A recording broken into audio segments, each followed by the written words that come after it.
into the mirror. For a split second, everything was normal. Then I realized my reflection was still wiping the sink. I wasn't. My hands were frozen at my sides.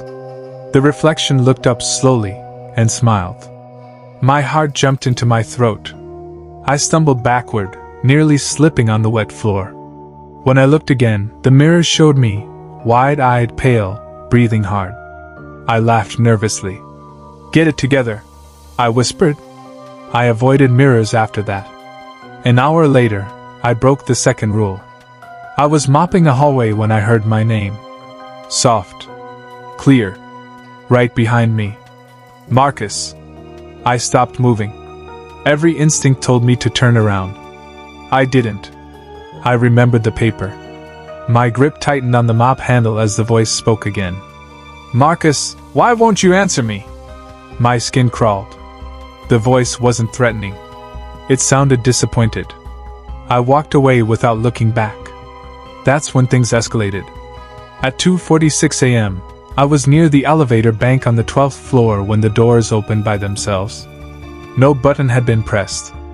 Inside, the lights flickered. The panel glowed. 14. I stepped back. The elevator doors stayed open, waiting. I shook my head. "Nope," I muttered, backing away. The doors closed slowly. As they shut, I saw something inside. Wet footprints. Small. Bare. The next night, the paper had changed. There was a new rule at the bottom. Rule 6. If you see footprints that aren't yours, stop cleaning and leave the floor. No one had told me. No one had said anything. Someone had added it. I started paying closer attention after that. The building felt different. Darker. Not visually, but emotionally. Like it was aware of me. Lights flickered more often. Doors creaked open when I passed. Elevators chimed on empty floors. At exactly 3 a.m. every night, the hallway outside the 14th floor elevator smelled like bleach. I never went up there. Until the night I didn't have a choice. It was raining hard outside, thunder shaking the building, and around 3:12 a.m. the lights on floors 10 through 15 shut off all at once as emergency lighting kicked in, casting everything in a dim red glow. Rule 4 echoing in my head, "Stay where you are." And I froze in place because the hallway felt wrong without the usual hum. Too quiet, my own breathing loud in my ears. And that's when I heard it again, footsteps, slow and wet.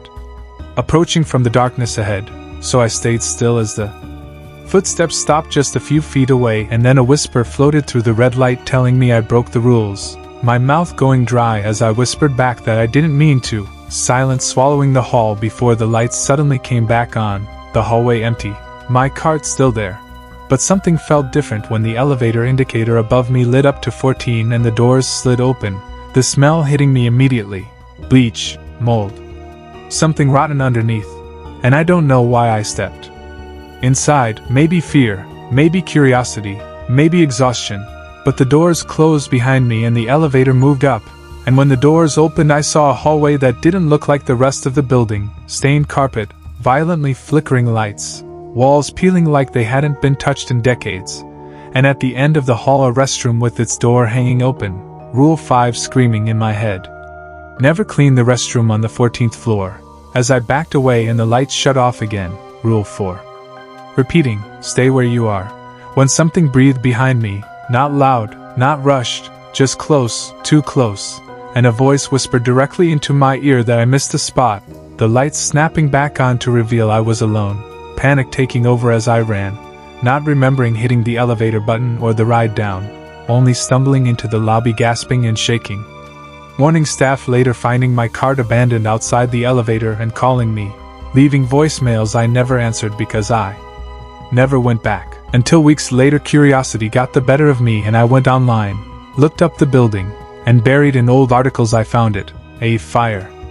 Years ago 14 people trapped on the 14th floor, night cleaners, none survived, the reports repeating the same dry facts until the last article mentioned something else, that rules were added after the fire, written quietly, officially, to keep people safe. But between the lines it felt like they were really meant to keep something else contained, something that learned the layout of the building, the habits of workers. The sound of carts rolling at night, something that remembers mistakes and waits for them to happen again. And sometimes even now I still hear my name at night, soft and patient, not angry, not rushed, drifting through the dark like a reminder, like it knows I heard it before and chose to run, like it's still standing somewhere in a flickering hallway, counting floors, counting rules, waiting for me to answer.